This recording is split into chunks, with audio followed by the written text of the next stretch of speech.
Welcome to this yoga flow sequence.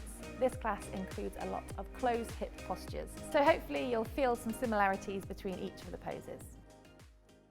So we're going to start this class sat on our shins, so sitting onto the tops of your feet, interlacing your hands in front of you, turn the palms to face forwards. As you breathe in, push the palms away from you and hollow out the belly and the chest, pressing your spine out behind you.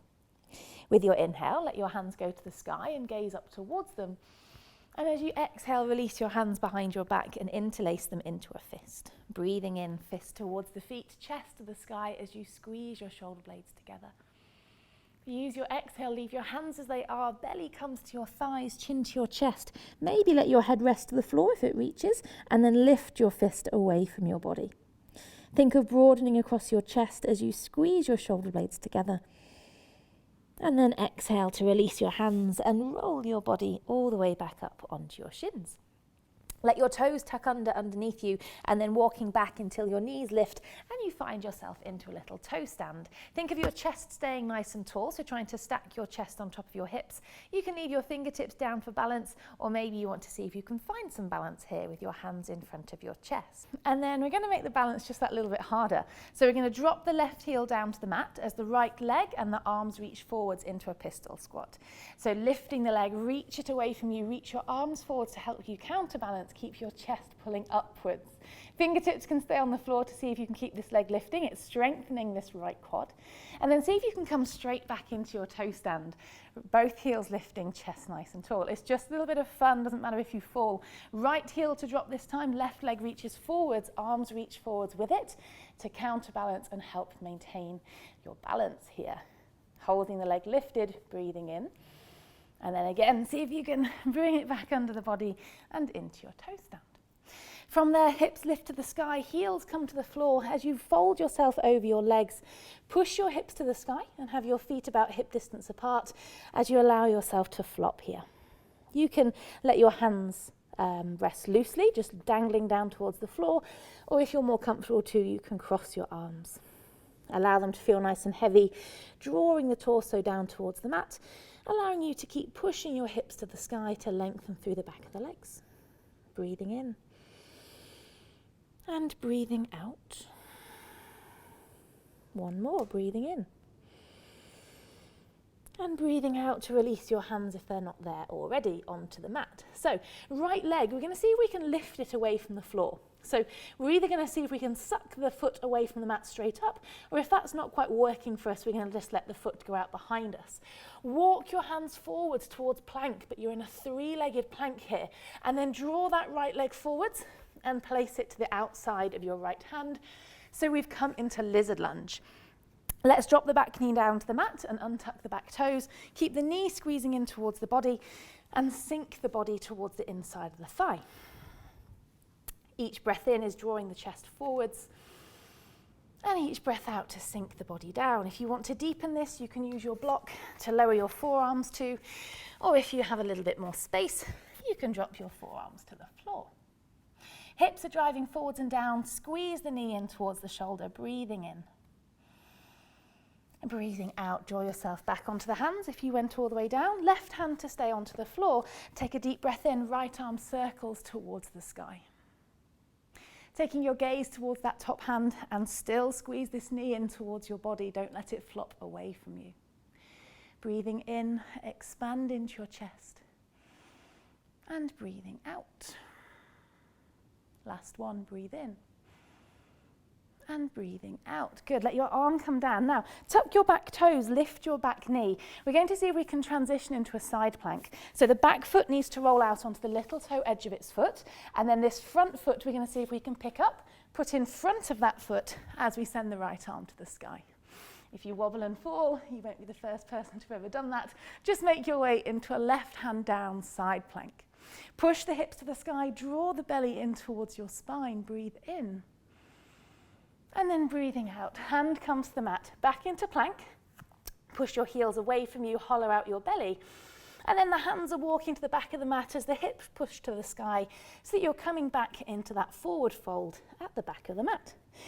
Hips push to the sky, weight is forwards towards the toes, head is nice and floppy, dangling down towards the mat. This time it's the left leg. We're going to suck it up away from the floor, maybe let it go slightly out behind you if that upward feeling is a little bit too tricky. Hands are walking forwards towards your three-legged plank. Get all the way forwards, shoulders on top of wrists, and then draw that left foot to the top of the mat and place it wider than your left hand, so right onto the edge of the mat. Back knee drops down and the back toes untuck, and we're back into lizard on the left, trying to keep the spine nice and long and straight. Option to deepen the stretch by lowering the torso in a nice flat straight line down towards the floor. So trying to resist the temptation to lower the body just for the sake of it. If it's causing the whole body to round, we're trying to keep the chest forwards, so gazing forwards is often helpful to help remind your spine which direction it's meant to be pulling. Press down through the big toe of the left foot and squeeze the knee in towards the body. Breathing in and breathing out. And then one more, breathe in. As you breathe out, make sure you're back onto the hands if you lower down, and the right hand is going to stay down onto the mat. As you inhale, left arm sweeps up towards the sky, chest turns in the same direction, and take your gaze with it too. Front knee squeezes in towards the body, push down into the big toe side of the foot, and use your right hand against the mat to also push down to help your body find that twist. Holding here for one more. And then as you exhale, let the hand come down for a moment if you need to help with the balance of transferring into side plank. Tuck your back toes, lift your back knee. The foot starts to roll onto the outer edge of the foot. Front foot picks up, steps in front of that left foot as you reach the left arm to the sky. Nice and strong through that right side. Press away from the mat. Think of your hip points lifting up and your ribs lifting up. Everything pulls away from the mat. A nice deep breath in. And then breathing out, hands to the floor to come into plank, thighs squeezing together, heels pushing back. And then on the exhale this time, the weight is going to come forwards, the knees drop to the mat, and slowly with the elbows next to the ribs, come all the way down to the floor. With an inhale, the chest floats as you look forwards into baby cobra, option to float the hands as well. And then exhale, making your way back into down dog, hips into the sky, pressing your thighs towards the back of the room. Using this opportunity just to slow the breath down a little, breathing in and breathing out. So take your final nice deep breath in here, breathing all the way out. And then with your right leg, as you inhale, lift it to the sky for a three-legged dog. So three-legged down dog, the hip, knee and toes stay pointing towards the floor. Don't be tempted to allow the pelvis to turn open just to let the leg lift higher. Keep everything rolling in towards each other. Hold here for one more breath. And then as you exhale, draw that leg under the body, placing the foot just behind and just inside the right wrist because we're coming into warrior one. Your back foot is going to drop down, the toes point out at about 10, 11 o'clock. And as you rise up to stand, your hips should still be pointing forwards towards the front of your mat. Front knee bends on top of the front ankle as you inhale, arms reach to the sky. Push the back heel into the floor, really straighten out the back leg and keep thinking of left hip point forwards as the right hip point pushes back. Deep breath in, draw the ribs up. Breathing out. And then releasing your arms as you straighten out both of the legs. Engaging your front quad, so lift the kneecap up towards the hip and take your hands behind your back to hold either your forearms, opposite elbows, or if you have reverse prayer in your practice, you can do that. Breathing in, lift your chest, squeeze the shoulder blades together. Exhale, coming into pyramid, chest goes forwards. Keep pushing your right sit bone slightly backwards to keep the pelvis facing forwards. Gazing towards your big toe, or maybe depending on how far you folded, you can start to gaze back towards your back foot. Keep thinking of lengthening your chest forward, so you're trying to straighten out your spine. Using your breath out to let your belly compress towards your front thigh and pressing down through both of your feet. Big hamstring stretch this, it's no joke. Each time you breathe in, keep your chest pulling forwards, keep pinching those shoulder blades together. And then as you breathe out, release your arms and let them come to rest onto the floor. Option to come and rest onto a block if the floor is feeling a long, long way away for the length of your hamstring. The left hand is going to stay on the floor next to the big toe. Option to make it harder by taking it to the outside of the little toe. As you inhale, right hand to your waist, turn your chest to face the right side of the room. Left sit bone keeps pulling forwards, right sit bone stays pulling back. Option for the right arm and the gaze to go to the sky, into a revolved triangle. Press your back heel down. This is a big hamstring stretch. Obviously you're twisting and balancing as well, so there's a lot going on here if you're finding it challenging. Holding, breathe in. And then breathing out, let both hands come back to the mat or the block. You're going to keep that block in your left hand, and it's a good idea if hamstring length isn't quite your forte. You're going to step it forwards off the front of the mat, about a torso's distance away from your leg. Let your weight tip forward so your chest and hips are facing the floor as that back leg floats away from the mat. Reach out through that back leg, and you can either stay here or allow again your chest to turn to face the right side, coming into revolved half moon. You can then also take that right arm to the sky and maybe your gaze to go with it. Holding your balance, squeeze your thighs in towards each other, even though they're not touching. Allow them to think of rolling inwards. Breathing in as you hold, and then breathing out. Thank that's over. Let your hands come back to the mat. Both feet are going to step back into down dog, hips into the sky. You can take a small little rest in child's pose if you'd like, and just allow yourself to slow the breath down.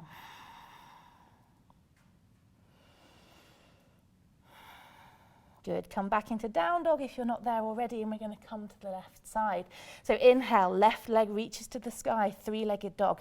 Keep the hips closed, everything stays facing towards the floor. Exhale, the foot steps forward just behind and just inside the left wrist, so it's not quite as far as a lunge. Back heel drops down as the foot turns just a little bit outwards. Rising up, hips stay pointing forwards, front knee on top of front ankle. Breathe in, take your arms to the sky. Back heel pushes down. Think of, again, the thighs lightly rolling in towards each other, and lengthen through the front line of the body. This is your warrior one. Take one more breath in. And then breathing out, release your arms, straightening out both legs. Engage the quads, so lift the kneecap up towards the hip. Take your arms behind your back into whichever variation works for you. Breathing in, shoulder blades squeeze together, broaden through the front of the chest. Breathing out, think forwards with the chest rather than down. So you're lengthening the torso forwards. Left sit bone pushes slightly backwards. Right sit bone pulls slightly forwards. Each time you're breathing in, you're finding a little extra length through the spine.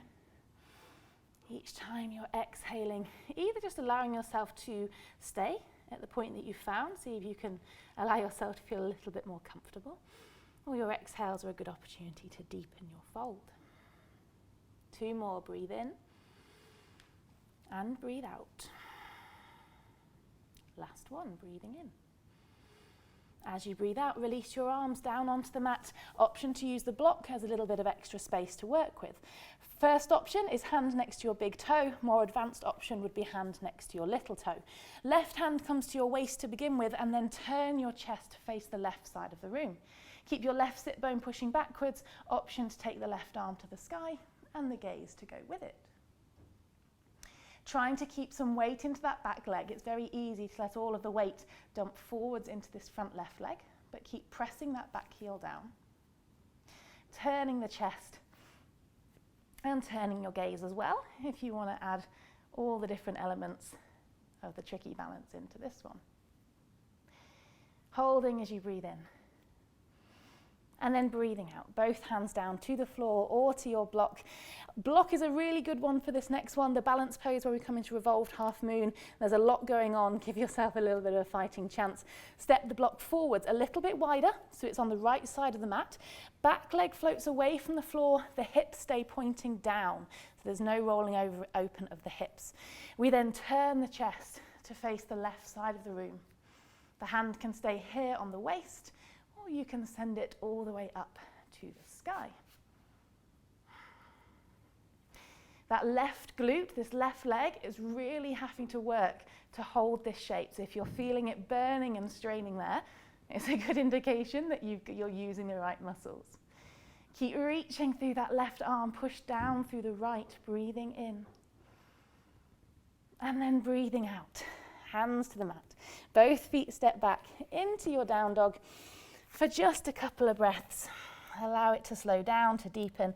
Big breath all the way into the belly. And slow breath all the way out. Last one now, breathing in. And then breathing out, let your knees drop down onto the mat. Coming into puppy pose, so leave your hips here on top of your knees, your hands to walk away from you, all the way out until your forehead comes to rest onto the floor. Trying to keep your sit bones high in the sky and just the palms to be resting down, so the forearms and elbows are lifting. You can make it a little bit more intense by lifting those hands up onto fingertips.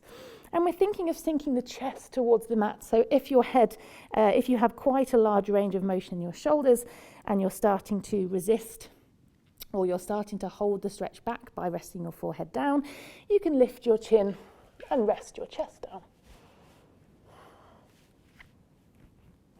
Focus some nice deep breaths right down deep into the lungs. And breathing all the way out.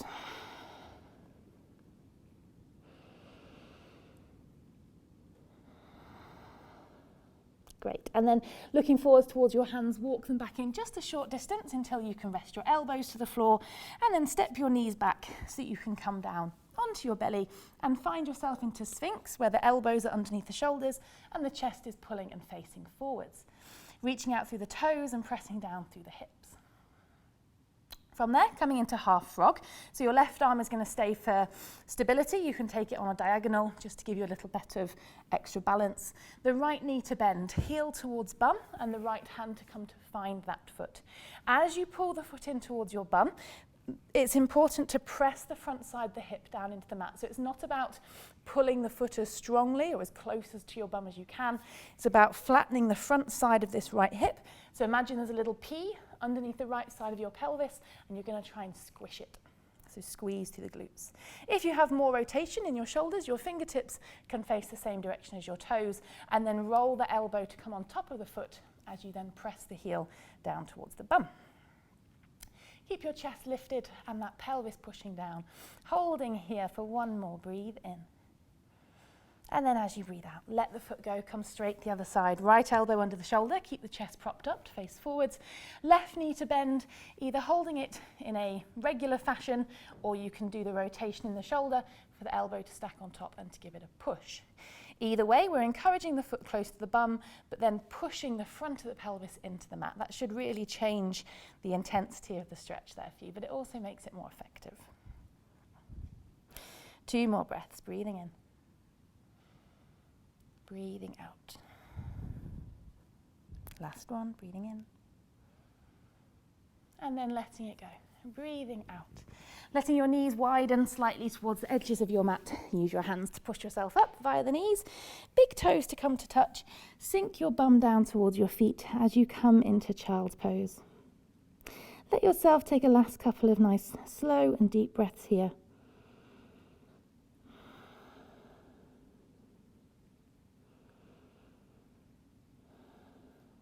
Focusing the breath all the way down to the bottom of the lungs. Allowing the limbs to be very heavy here. So we're not trying to stretch and reach and push and pull. We're just allowing the body to soften. If you're more comfortable to, you can take your arms alongside your legs so the shoulders can round forwards down towards the mat.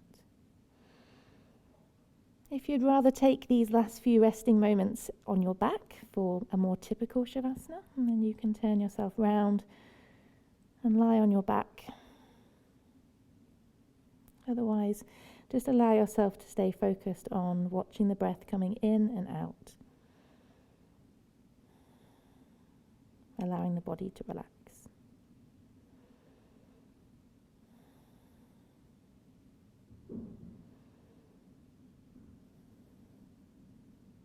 And then with a nice inhale, allow yourself to roll yourself all the way up onto your shins, letting your knees step a little closer together, back where we started. Your hands can then rest in front of your chest. chin lowers down as the eyes close as you end your practice here. Thanks for watching and practicing along with me today. Don't worry if you found that class quite tricky, there were some very challenging poses. If you liked the class, please leave me a comment below, and don't forget to subscribe if you'd like to know when my next class is released. You can check out this playlist here for some more beginner-friendly yoga flows, or my most recent video is here.